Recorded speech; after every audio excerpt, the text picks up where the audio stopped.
Hello guys, your most welcome at the उड़ान the fly के इस यूट्यूब चैनल में एक बार बहुत बहुत स्वागत है आप सबका। मैं नागेंद्र मिश्रा एक बार पुनः आप लोगों के सामने उपस्थित हूं बाल मनोविज्ञान को लेकर। गाइस, अभी तक हम लोगों ने जितने भी लेक्चर्स अटेंड किए, निश्चित तरीके से मैं उम्मीद और अपेक्षा करता हूं कि आप लोगों को सारी चीज़ें बहुत आसानी से समझ में आ रही होंगी। नो डाउट आपके मन में कुछ शंकाएं विद्यमान होंगी, बहुत सारी चीज़ें ऐसी होंगी जो आपको बहुत क्लैरिटी नहीं हो पाती होगी, तो उसके लिए आप बिल्कुल निश्चिंत रहिए। ये हमारी एक टाइप से डेमो इंट्रोडक्टरी क्लासेस हैं और जैसे ही टेट के फॉर्म आ जाएंगे हम लोग क्लैरिटी के साथ सारे चैप्टर्स को डे बाय डे लेते रहेंगे। लेकिन उसके पहले ये हमारे चैनल की तरफ से आप लोगों को एक निःशुल्क ओवरव्यू दिया जा रहा है पूरे चाइल्ड साइकोलॉजी का, जिसको आप आसानी से इन सब लेक्चर्स को सुनकर अपनी एक अवधारणा को क्लियर कर सकते हैं। अभी तक हमारी जिन मुद्दों पर बातें हुई आपकी, वो चूंकि हम लोगों का शुरुआती सबसे पहले हम लोगों ने मनोविज्ञान के इतिहास पर बात किया, फिर हम लोगों ने विकास एवं अभिवृद्धि पर बात की, पुनः हम लोगों ने बात किया बाल विकास के प्रभावित करने वाले कारकों के अंतर्गत। उन बाल विकास के प्रभावित करने वाले कारकों के अंतर्गत हम लोगों ने दो महत्वपूर्ण चैप्टर या कह सकते हैं दो महत्वपूर्ण पक्षों का अध्ययन किया, खासकर अभिप्रेरणा और मनोवृत्ति, जो आपके परीक्षा के दृष्टिकोण से बहुत ही छोटे चैप्टर हैं लेकिन बहुत ही कारगर और बहुत ही महत्वपूर्ण हैं। उसी क्रम में चूंकि आज हम लोग जिस मुद्दे पर बात करेंगे वो आप कह सकते हैं कि मनोविज्ञान का बैकबोन है। इस चैप्टर से सबसे ज़्यादा प्रश्न पूछे जाते हैं और खासकर मैं जिस चैप्टर की बात कर रहा हूँ वो आप पीछे हमारे इलेक्ट्रॉनिक बोर्ड पर देख रहे होंगे, अंकित है। आज का जो हमारा टॉपिक है वो है अधिगम। अधिगम एक ऐसा टॉपिक है जो पूरे मनोविज्ञान का बैकबोन है और आप कह सकते हैं कि यहाँ से संबंधित 4 से 5 प्रश्न आपकी परीक्षा में निश्चित तरीके से प्रतिवर्ष पूछे जाते हैं। इस बात पे अगर किसी को थोड़ा सा भी संदेह अथवा डाउट है तो वो निश्चित तरीके से विगत वर्षों के पेपर उठाकर देख ले तो उसे इस बात का पूर्णतः अंदाजा लग जाएगा कि अधिगम चैप्टर से या अधिगम पाठ्यवस्तु से कितने प्रश्न पूछे गए हैं। चूंकि ये एक लंबा चैप्टर है, इसलिए हमने क्या किया है, आपकी सुविधा के लिए हमने इसको 2-3 पार्ट में डिवाइड करके बनाया है और इसके अंतर्गत आज जो हमारा ये वीडियो जा रहा है ये पार्ट 1 होगा। इसके बाद कम से कम 2-3 और क्लासेस अधिगम के अंतर्गत होंगी, तब जाकर आपका ये चैप्टर कवर अप होगा। क्योंकि अब हम लोगों की बात अधिगम से स्टार्ट होती है तो बहुत सारे बच्चे ऐसे हैं जो बिल्कुल अभी कह सकते हैं कि तैयारी के फील्ड में टेट की तैयारी के लिए बिल्कुल अपने आप को शुरुआत कर रहे हैं। तो वहाँ पे आज हम लोग बहुत बेसिकली और बहुत ही कह सकते हैं सरल तरीके से इसकी स्टार्टिंग करेंगे, जिससे आपको चीज़ें बहुत आसानी से समझ में आ सकें। देखिए, सबसे पहला शब्द है यहाँ पे जो लिखा है आपके ब्लैक बोर्ड पे। सबसे पहली चीज़ तो हम लोग जब भी कोई चैप्टर पढ़ते हैं उसके पहले सबसे बड़ी महत्वपूर्ण बात जो होती है वो ये होती है कि हमें कम से कम उस चैप्टर का सही सरल शाब्दिक अर्थ मालूम होना चाहिए। क्योंकि अगर हमें सरल और शाब्दिक अर्थ मालूम होता है तो हम लोग क्या करते हैं, जब कॉन्सेप्चुअल क्वेश्चंस हमारे एग्जाम में हमारे आंखों के सामने आते हैं तो उस पर हम लोग अपनी समझ के आधार पर उत्तर दे लेते हैं। अब देखिए, चूंकि एक शब्द है अधिगम, अधिगम को हम लोग सामान्य जीवन चाल में बोलचाल भाषा में इसका मतलब हम लोग लगाते हैं सीखना। चूंकि ऊपर इंग्लिश टर्म हमने लिख दिया है लर्निंग, जिससे आधे से अधिक लोग समझ गए होंगे अधिगम को। चूंकि अधिगम अपने आप में एक मनोवैज्ञानिक टर्म है, खासकर मनोवैज्ञानिकों ने सीखना शब्द के लिए अधिगम शब्द का प्रयोग किया है। अब अधिगम होता क्या है? एक्चुअली सीखने में भी अधिगम शब्द एक ऐसी चीज का हमें बोध कराता है जिसमें सभी प्रकार के सीखने से संबंधित होता है। चाहे वो आप बौद्धिक तरीके से किसी चीज का अर्जन कर रहे हो, चाहे वो व्यवहारिक तरीके से आप अर्जन कर रहे हो या अन्य तरीके से। अब सीखना जो होता है, अब सीखना होता क्या है? एक्चुअली सीखना क्या है? सीखना एक ऐसी प्रक्रिया है जो व्यक्ति जीवन पर्यंत सीखता है कुछ न कुछ। निश्चित तरीके से आप लोगों के मन में एक बात आ रही होगी कि सर ये जीवन पर्यंत कैसे चलता रहता है। देखिए, स्कूली शिक्षा में तो जो आप सीखते ही हैं, लेकिन क्या होता है जब हम लोग स्कूली शिक्षा छोड़ देते हैं तो हमारे जीवन में बहुत सारे अनुभवों के माध्यम से हम लोग कुछ न कुछ चीजें सीखते हैं। और ये अधिगम की प्रक्रिया जो होती है ये निश्चित तरीके से बौद्धिक और अनुभविक प्रक्रिया होती है। क्या होती है? बौद्धिक और अनुभविक प्रक्रिया होती है। अब आपके सामने एक प्रश्न आ रहा होगा, सर ये बौद्धिक और अनुभविक प्रक्रिया क्या है? आप समझने की कोशिश करिएगा। किसी भी चीज को, जब हम किसी भी ज्ञान को या किसी भी विषय वस्तु को समझते हैं तो उसमें हम लोग क्या कहते हैं, हमारे पास 2 प्रोसेस होता है। कभी कभी क्या होता है कि कभी कभी हम लोग फैक्चुअल, कुछ लोगों की मेमोरी बड़ी तेज होती है लेकिन कुछ लोगों की मेमोरी तेज कम होती है, लेकिन उनकी अंडरस्टैंडिंग क्षमता, उनकी ग्राह्य क्षमता बहुत अच्छी होती है। इसलिए इस तरीके से मान सकते हैं कि अधिगम क्या है? अधिगम बेसिकली 2 प्रक्रिया पर काम करता है। यह बौद्धिक प्रक्रिया द्वारा अर्जन होता है और यह अनुभविक प्रक्रिया द्वारा अर्जन होता है। और इस बौद्धिक प्रक्रिया के द्वारा ही क्या होता है, हम लोग अर्जन करते हैं अधिगम का, और दूसरा है अनुभविक प्रक्रिया। अब चूंकि जब हम किसी विषय वस्तु को ग्राह्य करते हैं और उसका आधार हमारा बौद्धिक होता है, अर्थात जब हम बुद्धि द्वारा किसी विषय वस्तु को आत्मसात करते हैं, उसे व्यवहार में अपने उतारते हैं, तो हम इस प्रक्रिया को कहते हैं यह बौद्धिक प्रक्रिया है। अर्थात आप सामान्य शब्दों में उत्तर दे सकते हैं कि अधिगम एक बौद्धिक प्रक्रिया है। दूसरे स्तर पे बात होती है हमारी अनुभविक। कभी कभी क्या होता है, हमारे जीवन में बहुत सारी चीजें होती हैं जो अनुभव के तदुपरांत आती हैं। हम बहुत इंटेलेक्चुअल होते हैं, लेकिन वो चीजें क्या होती हैं, बिना अनुभव के, बिना समय व्यतीत किए समाज में वो चीजें हम नहीं सीख पाते। ऐसी प्रक्रिया को हम लोग क्या कहते हैं, अनुभविक प्रक्रिया कहते हैं। तो इस तरीके से सीखना हमारा क्या होता है, कभी भी पूछ लिया जाए कि सीखना बौद्धिक है अथवा अनुभविक, तो आपका सीधा और सरल सा उत्तर होगा साहब, सीखना अधिगम जो होता है वो बौद्धिक तथा अनुभविक दोनों का सम्मिलित स्वरूप है। ठीक है। अब चूंकि मैंने आपको बताया कि सीखना क्या है, बौद्धिक और अनुभविक है। एक चीज और, ये सीखना जो होता है इसकी दो महत्वपूर्ण विशेषताएं, ये आप हमेशा याद रखिएगा। ये तो इसके आधार बिंदु हैं, अर्थात ये इसके आप कह सकते हैं ये दोनों पॉइंट जो हैं इसके क्या है, आधार हैं। और अगर आप इन सब चीजों को ध्यान में रखिए तो इसकी दो प्रमुख विशेषताएं हैं। ऐसे तो विशेषताएं बहुत सारी हैं अधिगम की, चूंकि ये जीवन भर चलने वाली प्रक्रिया है, लेकिन इसमें दो चीजें बहुत इंपॉर्टेंट हैं। एक क्या होता है, सतत, यह क्या होती है, एक सतत चलने वाली प्रक्रिया है। दूसरा क्या होती है, इसमें सार्वभौमिकता होती है। यह क्या होती है, सार्वभौमिकता पाई जाती है, इसमें सार्वभौमिकता का गुण पाया जाता है।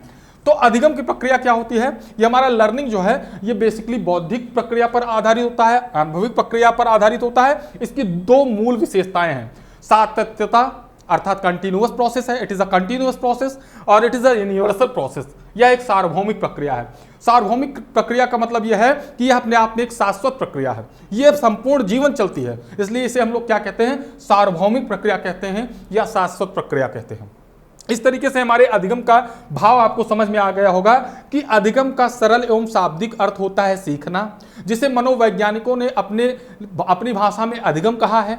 और ये अधिगम की प्रक्रिया के दो मूल आधार हैं, पहला बौद्धिक प्रक्रिया है, दूसरा अनुभविक प्रक्रिया है। इसकी दो महत्वपूर्ण विशेषताएं हैं, ऐसे अन्य विशेषताओं पर हम लोगों की बातें होंगी, लेकिन यह इसकी दो महत्वपूर्ण विशेषताएं हैं। क्या क्या, यह एक सतत चलने वाली प्रक्रिया है, और यह क्या है, एक सार्वभौमिक प्रक्रिया है, अर्थात यह क्या होता है, ये टिल डेथ तक चलता है। अब अगर हम लोग बात करते हैं कि क्या है, इसके डेफिनेशन की बात अगर हम लोग करें तो अब इसके हम लोग डेफिनेशन पे बात करते हैं। डेफिनेशन पे बात करते हैं हम लोग, तो डेफिनेशन की बात करते हैं, परिभाषाओं के बारे में बात करते हैं। अधिगम की कुछ परिभाषाएं जो आपकी परीक्षा में कई बार पूछा गया है, और उन परिभाषाओं को हम स्पेशली कोट करेंगे।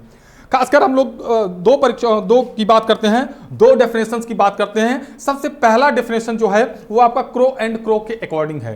क्रो एंड क्रो महोदय का जो डेफिनेशन है वो यूपी टेट 2014 में एक बार पूछा गया था, और उस डेफिनेशन का जो सेंटेंस है वो इस प्रकार है कि सीखना आदतों, ज्ञान एवं अभिवृत्तियों का अर्जन है। क्या है, सीखना आदतों, ज्ञान और अभिवृत्तियों का अर्जन है। जबकि गिट्स महोदय ने कहा था कि सीखना अनुभव द्वारा व्यवहार में परिवर्तन है। गिट्स महोदय ने क्या था कि सीखना जो है वो अनुभव द्वारा व्यवहार में परिवर्तन है, या सीखना व्यवहार में उत्तरोत्तर सामंजस्य की प्रक्रिया है, इस बात को कहा था स्किनर साहब ने। अब आप समझिए, डेफिनेशन आपको याद रखना है। तो डेफिनेशन एक बात याद रखना, यहाँ पे तीन तरीके से हम बनाते हैं एरो, ये तीन डेफिनेशन आपकी बहुत इंपॉर्टेंट है। पहला हम देखते हैं स्किनर के अकॉर्डिंग। देखिए, सारी डेफिनेशन मैं नहीं लिखूंगा, वो सारे महत्वपूर्ण पॉइंट आपको इंडिकेट करूंगा, जिसके आधार पर आप परीक्षा में जब डेफिनेशन रख दी जाएगी कि निम्नलिखित डेफिनेशन किसकी है, तो जिससे आप उस बात को आसानी से समझ सकें। अब देखिए, सबसे पहली बात इन्होंने क्या कहा था, व्यवहार में उत्तरोत्तर सामंजस्य की प्रक्रिया है। उत्तरोत्तर मतलब उसके बाद की अवस्था, उत्तरोत्तर ये रहा है, उत्तरोत्तर सामंजस्य की प्रक्रिया है। व्यवहार में उत्तरोत्तर सामंजस्य की प्रक्रिया है। अगर जब सामंजस्य और उत्तरोत्तर की बात आ जाए तो ये आपकी डेफिनेशन जो हो जाएगी, ये किसका हो जाएगा, ये आपका स्किनर साहब का हो जाएगा। लेकिन जैसे ही आ जाएगा सीखना जो है वो आपका क्या है, आदतों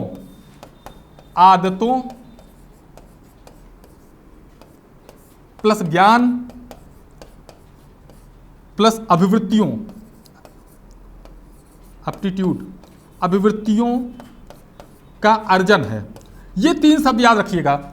क्रो एंड क्रो महोदय ने इस 3 शब्दों का प्रयोग किया है और यही उनकी डेफिनेशन है। क्रो एवं क्रो महोदय ने कहा था सीखना आदतों, ज्ञान तथा वृत्तियों का अर्जन है, जबकि स्किनर साहब ने कहा था सीखना व्यवहार में उत्तरोत्तर सामंजस्य की प्रक्रिया है। अर्थात और तीसरी बात जो गेट्स महोदय, चूंकि ये तीनों डेफिनेशन आपकी परीक्षाओं में पूछे जा चुके हैं अब तक, इसलिए ये तीनों डेफिनेशन मैं आपके सामने कोट कर रहा हूं, चूंकि आपके पास टेक्स्ट बुक होगी उस पर आप देखिएगा। लेकिन जब भी आ जाएगा व्यवहार में उत्तरोत्तर सामंजस्य की प्रक्रिया शब्द का प्रयोग होगा, उत्तरोत्तर सामंजस्य, ये 2 शब्द अगर आप पकड़ लेंगे तो आप बहुत आसानी से समझ जाएंगे कि ये स्किनर साहब की डेफिनेशन है। और जैसे ही आ जाएगा कि सीखना आदतों, ज्ञान, अवृत्तियों, ये 3 शब्द याद रखिएगा, आदत, ज्ञान तथा अवृत्तियों का अर्जन है, तो ये आपका सीधे सीधे किसके अंतर्गत आ जाएगा? क्रो एंड क्रो का।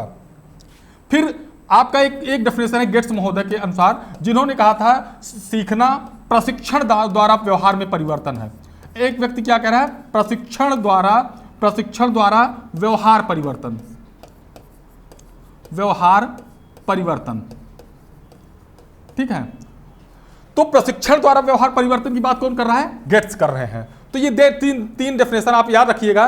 पहली डेफिनेशन आप याद रखिएगा बीएफ स्किनर के अकॉर्डिंग, जिन्होंने कहा था कि सीखना व्यवहार में उत्तरोत्तर सामंजस्य की प्रक्रिया है, अर्थात सीखना व्यवहार में उत्तरोत्तर सामंजस्य की प्रक्रिया की बात आ जाएगी तो ये हो जाएंगे आपके स्किनर साहब। और अगर आ जाता है सीखना आदतों, ज्ञान तथा अवृत्तियों का अर्जन है, तो यह आपकी डेफिनेशन हो जाएगी क्रो एंड क्रो के अकॉर्डिंग। जबकि तीसरी डेफिनेशन जो आपकी है सीखना प्रशिक्षण द्वारा व्यवहार में परिवर्तन, ये गेट्स की डेफिनेशन हो जाएगी। तो निश्चित तरीके से ये तीनों डेफिनेशन आप लोग ध्यान रखिएगा। सबसे पहले स्किनर की, दूसरी गेट्स एवं अन्य की, नॉट गेट्स एंड गेट्स एवं अन्य की, तीसरा आप याद रख लीजिएगा क्रो एवं क्रो के अकॉर्डिंग। तो इस तरीके से ये होता है कि आपके अधिगम के अंतर्गत ये 3 बहुत महत्वपूर्ण डेफिनेशन होती हैं। अब अगर अगले नेक्स्ट सेशन में बात करते हैं तो हम सीखने को प्रभावित करने वाले कारकों की बात करते हैं। यहाँ पे 2 पॉइंट, एक नेक्स्ट पॉइंट की तरफ हम लोग बढ़ते हैं। इसको प्रभावित करने वाले कारक कौन से हैं, अर्थात अधिगम को प्रभावित करने वाले कारक कौन कौन से हैं? प्रभावित करने वाले कारक, अधिगम को प्रभावित करने वाले कारकों के अंतर्गत अगर आपके साथ से पूछा जाए तो निश्चित तरीके से, चूंकि इस अधिगम के अंतर्गत क्या होता है, एक अधिगम की प्रक्रिया होती है, एक अधिगम करता होता है, एक अधिगम जो ग्राह्य कर रहा है। तो यहां सबसे पहली चीज क्या होती है, आपकी शारीरिक स्थिति स्वस्थ होनी चाहिए। क्या है? शारीरिक स्वास्थ्य। ये पहला वो फैक्टर है जो आपके अधिगम को प्रभावित करता है। दूसरा आपका फैक्टर जो है वो आपका है मानसिक स्वास्थ्य। दूसरा प्रक्रिया जो है यह है मानसिक स्वास्थ्य। वातावरण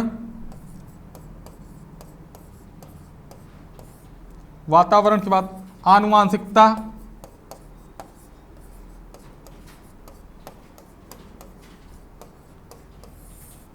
और नेक्स्ट में आपका हो सकता है वैयक्तिक भिन्नता।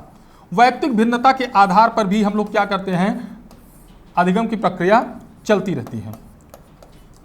ये 3-4 मेजर फैक्टर हैं, अब और बहुत सारे फैक्टर हो सकते हैं, लेकिन ये 3-4 मेजर फैक्टर हैं जिससे क्या होता है, हमारा अधिगम प्रभावित होता है। और इस अधिगम की प्रक्रिया के अंतर्गत ये सारे फैक्टर अगर आपके ठीक हैं तो आपकी अधिगम प्रक्रिया आसानी से संचालित होती है। अगर इसमें किसी भी तरीके से ऑब्स्टेकल की स्थिति क्रिएट होती है तो आपकी अधिगम की प्रक्रिया कहीं ना कहीं बाधित होती है।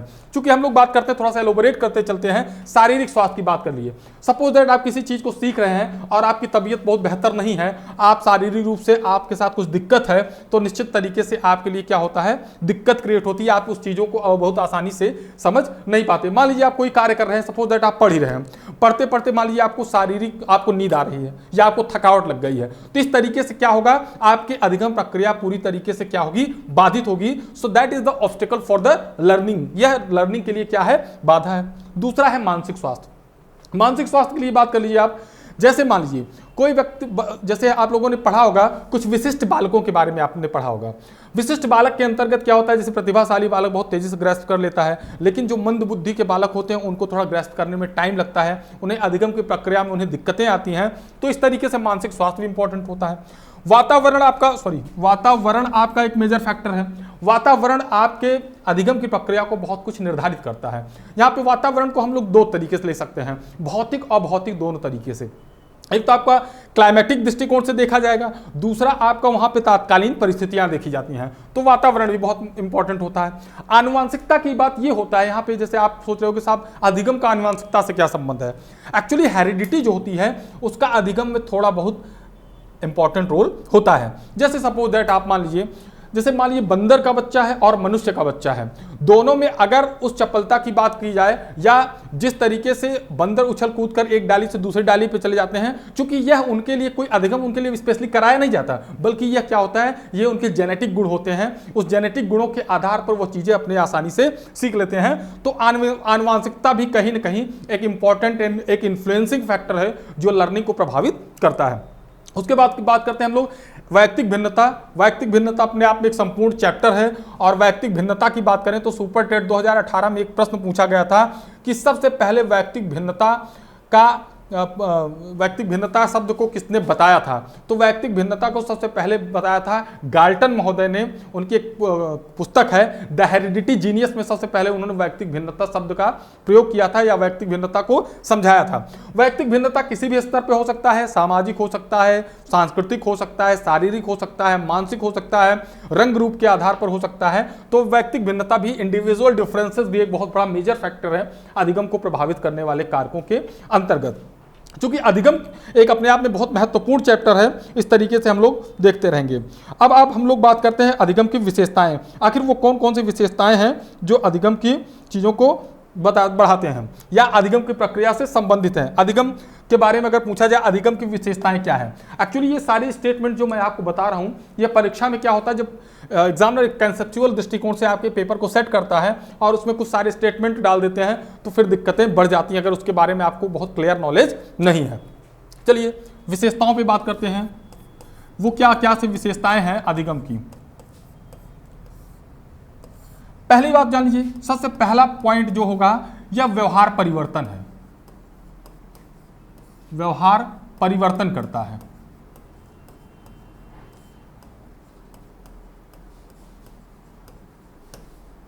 दूसरा पॉइंट सतत चलने वाली प्रक्रिया है। सतत चलने वाली प्रक्रिया है, it is a continuous process. ये सतत चलने वाली प्रक्रिया है। देखिए व्यवहार परिवर्तन कैसे करता है, क्योंकि आपने देखा जितने भी डेफिनेशंस दिए गए, वो चाहे गेट्स के द्वारा दिए गए, चाहे वो बीएफ स्किनर के द्वारा दिए गए, उन लोगों ने अपने स्टेटमेंट में कहा था, जैसे स्किनर साहब ने कहा था कि सीखना व्यवहार में उत्तरोत्तर सामंजस्य की प्रक्रिया है। अर्थात जब आपका व्यवहार परिवर्तन होता है तो यही अपने आप में क्या होता है, अधिगम माना जाता है।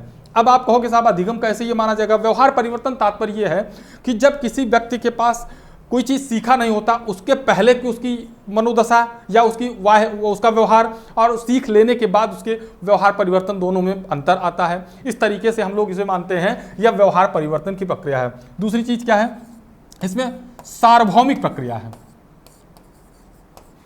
सार्वभौमिक प्रक्रिया है अर्थात यह शाश्वत है, यह जीवन पर्यंत चलने वाली प्रक्रिया है। सार्वभौमिक प्रक्रिया करने से तात्पर्य है कि यह अपने आप में एक शाश्वत प्रक्रिया है, अर्थात व्यक्ति जब से जन्म लेता है और मृत्यु तक कुछ न कुछ निश्चित सीखता रहता है, और अपने इसी सीखने के दौरान क्या होता है, उसके अंदर बहुत सारे आनुभविक परिवर्तन होते हैं। नेक्स्ट में आप लिख सकते हैं बौद्धिक प्रक्रिया है। अधिगम जो है आपकी बौद्धिक प्रक्रिया है।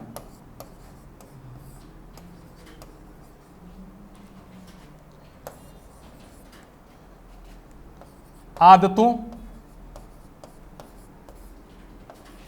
के परिमार्जन से संबंधित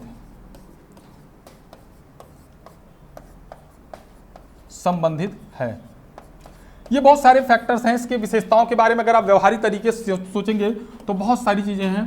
और अब क्या है, अधिगम की प्रक्रिया के अंतर्गत बहुत सारी चीजें क्या होती हैं, उतार चढ़ाव होते रहते हैं। जैसे इसके क्या, अधिगम को क्या होता है, हम लोग इसे अधिगम वक्र पर एक ग्राफ बनाते हैं, उसके अंतर्गत भी दिखा सकते हैं। तो ये 4-5 विशेषताएं आप मूल रूप से याद रखिएगा, क्योंकि ये सब ऑरली आपको याद रहना चाहिए। कभी कभी भी क्वेश्चन बन सकता है यहाँ से किसी भी एग्जाम में। व्यवहार परिवर्तन की प्रक्रिया है, दूसरा क्या है, सतत चलने वाली प्रक्रिया है, तीसरा क्या है, सार्वभौमिक प्रक्रिया है, और फिर क्या है, यह एक बौद्धिक प्रक्रिया है। फिर आदतों के परिमार्जन में भी यह क्या होता है, सहायक होता है।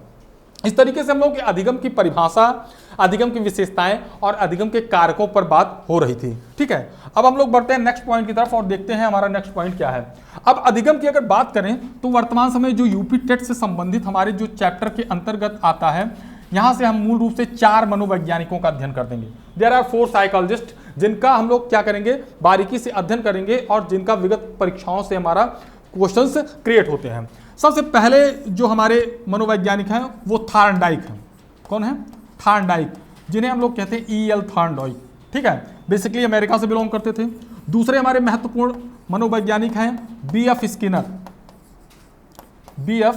स्किनर, चूंकि यही 4 मनोवैज्ञानिक अधिगम के अंतर्गत हमारे सिलेबस में हैं और इनको हमारे परीक्षा के दृष्टिकोण से इन्हें हमें देखना है। तीसरे हैं पावलोव, ये स्पेशली रूस से बिलोंग करते थे। ऊपर से जो स्किनर और थॉर्नडाइक हैं ये आपके अमेरिका से बिलोंग करते थे। कहां से? अमेरिका से। कभी कभी इजी स्तर में क्वेश्चन अगर पूछे जाते हैं तो सीधे सीधे देश पूछ लिया जाता है। नेक्स्ट है आपके कोहलर साहब। कोहलर जो हैं ये मूल रूप से जर्मनी से रिलेटेड है और पावलोव को मैंने आपको बताया कि ये रूस से बिलोंग करते थे, ये रसिया से पेशे से एक चिकित्सक थे। और एक सबसे बड़ी खासी बात, इन 4 लोगों में से पावलोव को नोबेल प्राइज भी मिल चुका है चिकित्सा के क्षेत्र में। कभी कभी एक बार एक प्रश्न पूछ लिया गया था कि कौन सा ऐसे मनोवैज्ञानिक है जिन्हें पूर्व में नोबेल पुरस्कार मिल चुका है चिकित्सा के लिए, तो वो आपके इयान पावलोव थे। पावलोव महोदय को चिकित्सा का नोबेल पुरस्कार मिल चुका है। ठीक है, तो इस तरीके से ये 4 मनोवैज्ञानिक हैं जिन्हें हम अगले लेक्चर में कवर करेंगे, इनके बारे में बातें करेंगे। और सबसे पहले हम लोग बात करेंगे थॉर्नडाइक पर। थॉर्नडाइक जिन्होंने अधिगम के क्षेत्र में अपना एक सिद्धांत का प्रतिपादन किया जिसे हम लोग कहते हैं संबंधवाद, कैनेक्सिज्म, संबंधवाद। और इसी थ्योरी को हम लोग क्या कहते हैं? SR थ्योरी भी कहते हैं, SR थ्योरी भी कहते हैं। जबकि नेक्स्ट के अंतर्गत बात करेंगे B.F. स्किनर को, इनकी थ्योरी को RS थ्योरी कहते हैं, RS थ्योरी कहते हैं। पावलोव की थ्योरी को CR थ्योरी कहते हैं, CR थ्योरी कहते हैं। और कोहलर के सिद्धांत को इनसाइट थ्योरी या अंतर्दृष्टि का सिद्धांत कहते हैं, इनसाइट थ्योरी। ये इस तरीके से है। तो इन 4 मनोवैज्ञानिकों को हम नेक्स्ट लेक्चर में कवर करेंगे और इस तरीके से हम देखते हैं आगे। आज आप लोगों ने जो पढ़ा आपको किस प्रकार लगा, ये इस तरीके से हमें कमेंट करके सूचित करिएगा। निश्चित तरीके से अगर कोई बात ना समझ में आई हो तो आप हमें कमेंट करके सूचित करिएगा। बहुत बहुत धन्यवाद। इसके साथ हमारे चैनल को लाइक करें, सब्सक्राइब करें। Thank you very much.